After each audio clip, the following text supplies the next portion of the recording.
The committee has now considered the responses that we have received from James Murdoch, Tom Crone and Colin Myler, from Rebekah Brooks, John Chapman and from Harbottle and Lewis.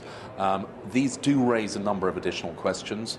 In the first instance, we will want to pursue some of these questions specifically with Colin Myler and Tom Crone and probably John Chapman and Daniel Cloak, and they are likely therefore to be asked to come and give evidence to the committee in September.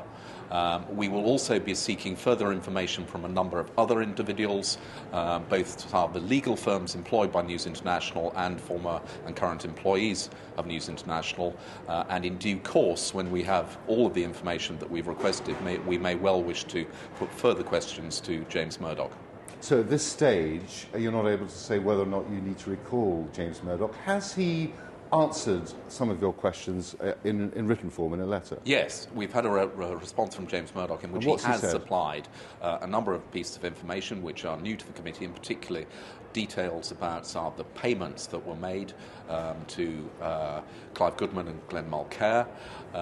There are three areas where I think the committee has further questions which we're going to want to explore. There is the continuing difference in the accounts of James Murdoch and Tom Crone and Colin Myler about whether or not James Murdoch was aware of the so-called for Neville email.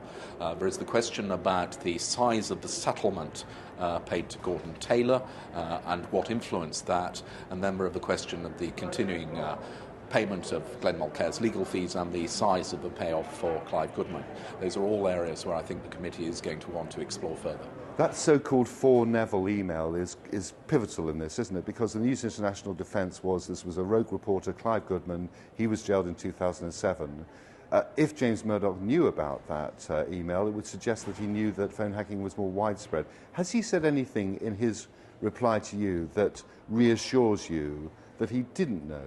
Well, he very specifically says that he was not aware of the for Neville email. It was not shown to him, and he wasn't told about it.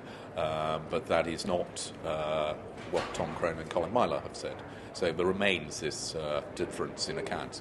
There is contradictory evidence that the committee is determined to get to the facts on, which is why we're inviting them back and why it will be likely that I think James Murdoch will come back after Crone and Myler.